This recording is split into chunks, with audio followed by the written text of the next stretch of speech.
Good morning and welcome to Sporting Index's Day 1 preview of the Cheltenham Festival. The most exciting day of the racing calendar for me, and I'm very pleased to welcome Barry Geraghty here to talk us through the card. Good morning, Barry. Hi, Chief. How are you doing? How are you feeling? How does it feel not riding today and being back at home? I know, it's strange. It's easier to be at home, I'd say, than it would be being in Cheltenham, hanging around, watching the clock.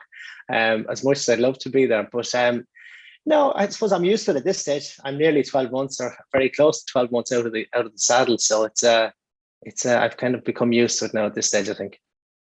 Fair enough. I heard all the Irish have been segregated and into building an Ellenborough Park hotel, and there's a bit of moaning about that, but I think there's worse places to be doing quarantine before the Cheltenham Festival.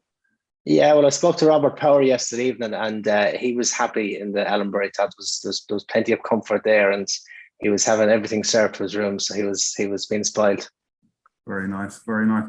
Right, well, we'll go on to the main things today. I want to tell everyone who wants to open an account or is considering opening an account with Sporting Index that we've got two offers. We obviously offer spread betting and fixed odds betting.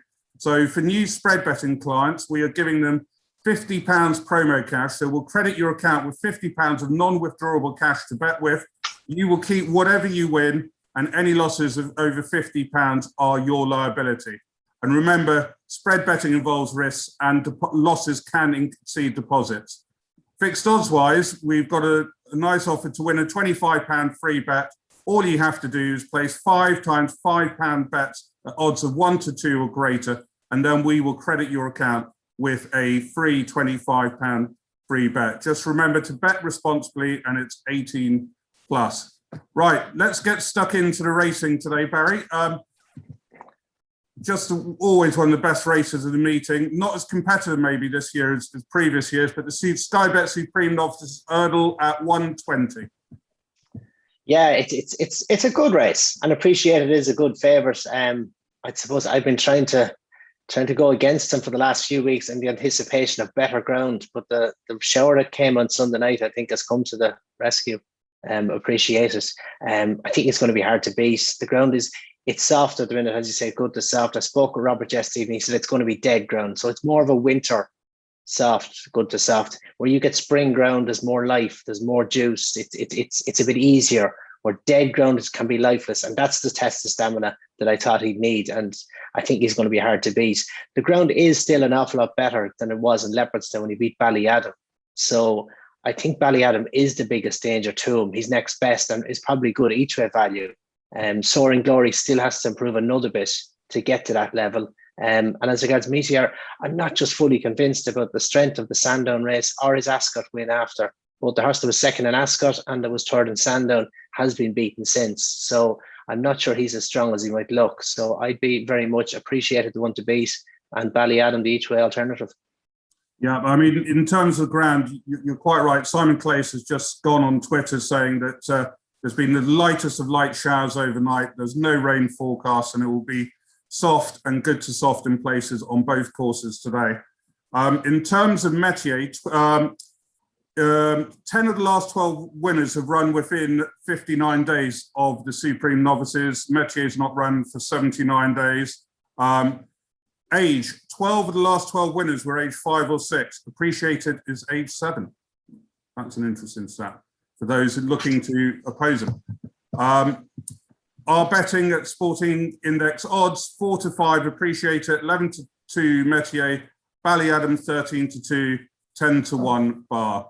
Right, now on to race 2, which is another wonderful race. Sporting Life Arkle Trophy Chase. Now this is a race that's really cut up, and Shishkin goes off our 1 to 2 favourite here. And then All Mankind, which will no doubt blaze the trail, at 5 to 1, Captain Guinness at 7 to 1. It's only 5 runners, sadly, so not really an each way race. Course of the odds, 2 places. Yeah, Shishkin, obviously, he's going to be hard to beat as well. He's been brilliant all season. He was brilliant last year in the Supreme when he nearly fell down the back straight, but still got back up to win. And the strength of that form is obviously very good with the runner-up. So he's going to be hard to beat. His jumping has been foot perfect. So there's no contest there for me. All Mankind has been good, but he didn't jump as well as he could in Warwick. And also when he won the Henry VIII, he had a £6 weight allowance as a 4-year-old. He now races off levels. So that brings for me Captain Guinness, who was brought down in the Supreme at the second last year when travelling well. He's been competing this winter against an Ergamine on very soft and heavy ground. And albeit he was second to him in Naas, it wasn't desperate ground. And I think he's a horse who will appreciate better ground. So I think he could be the danger to Shishkin. All Mankind, for me, he just has to do more than what he did in Warwick. And even as I say, getting the £6 in the Henry VIII, I think there's Captain Guinness maybe has stronger form on that, albeit he fell last time. But I think he's a classy enough horse. Well, indeed, and Leopardstown does produce a lot of winners of this race. So I think 6 of the last 12 winners of this, 6 winners of this race have won at Leopardstown last time out. So it's quite strong sort of form from there. Right, now on to the first sort of tricky race, the Ultima. Now, stats I can tell you, 7 of the last 12 winners were in the top 3 in the betting. And course form, 9 of the 12 winners have had at least 3 previous runs at Cheltenham. So do with that what you want, but that is interesting stuff there. In terms of our prices, Happy Go Lucky for Kim Bailey is 3-1. I Write is 11-2. Milan Native 7-1. 1 for the team 8-1. Al Nadam 9-1. Pim 12-1. And then the rest up to you. Yeah, I think the head of the market is right. I think Happy Go Lucky is the right favourite, but the negative with him is he's only had 3 runs over fences, and you're on the old course, which is a tricky track. You have a downhill run to the first down the back straight. The third last is on a downhill slope. The second last in the straight comes at you quick. So it suits a horse with experience. And albeit Happy Go Lucky, he's not maybe fully exposed. He might pay for that lack of experience. So I'd go with I Write, who was second in the Ladbrokes Trophy in Newbury, to Claude Cap, who's gone on and won really well in Kelso since then and is the favourite for the Grand National. So I would side with I Write. He's got experience. He seems to be on the up. Good level of form. I think he's going to be bang there. And he's each way value 11-2. It's probably not the strongest race. You have Milan Native who won the Kim Muir last year, but his last 2 runs have been disappointing. So you'd be taking it on trust to have a go at him. But there's not great strength and depth in there. They're there in numbers, but maybe not in quality. So I think the top 2 in the market are the right 2, but I would just side with I Write. Okay, and then now we'll go on to the Uni Champion Hurdle. Now, this is a lovely competitive race, and one race I've been looking forward to for a very long time. All the money coming for Honeysuckle this morning. Honeysuckle 11-8, Epitante 4-1, Goshen 5-1, Sharjah 9-1, and 10-1 Bar. 7 of the last 12 winners were top 3 in the betting. No, that was the last race. 10 of the last 12 winners have at least 1 previous Grade 1 win. Goshen is the only horse in the top 6 of the betting without previous Grade 1 success. I'll let you talk us through this, Barry. Yeah, well, the rain has come in time for Appreciated, but I'm not sure if it's enough for Honeysuckle.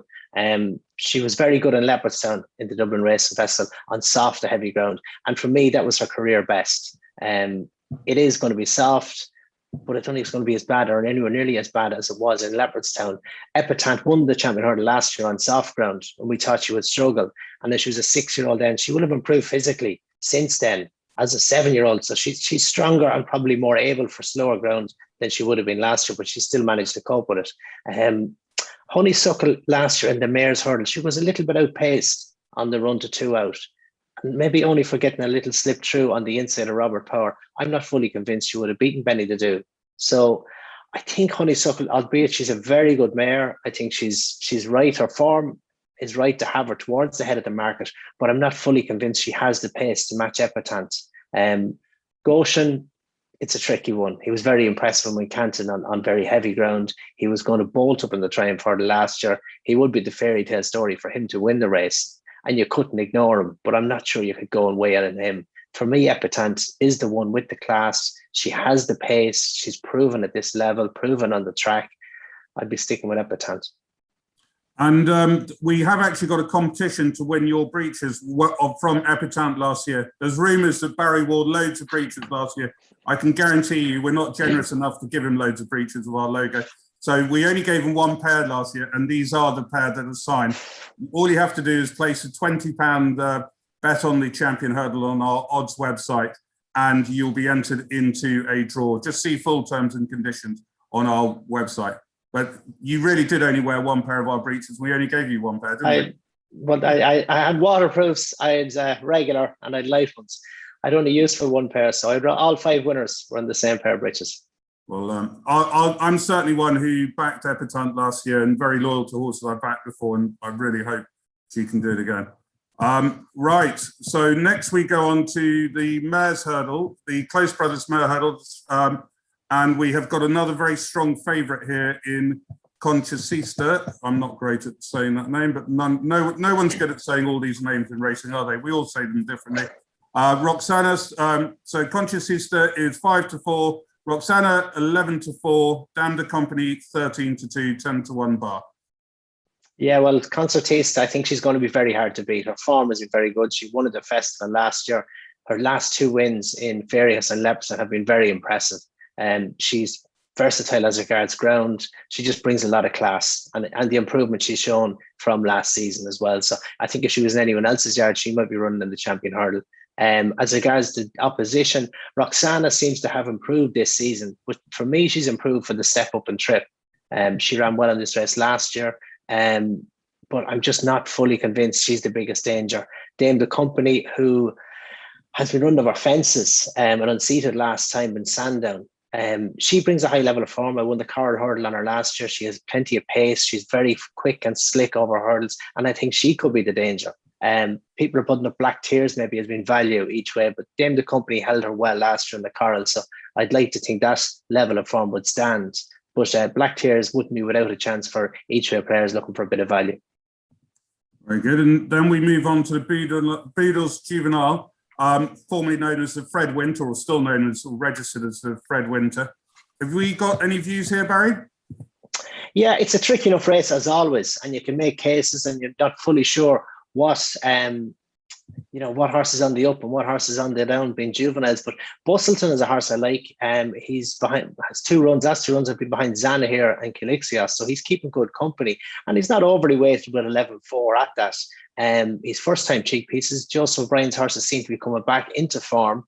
And I think he'll appreciate the better ground. So he's about what price are we there with him, Chief? He's 9-1. We are 9-2 Ogre, 5-1 Saint Sam, 8-1 Riviere d'Etel, and 9-1 Bustleton. Fourth in our market.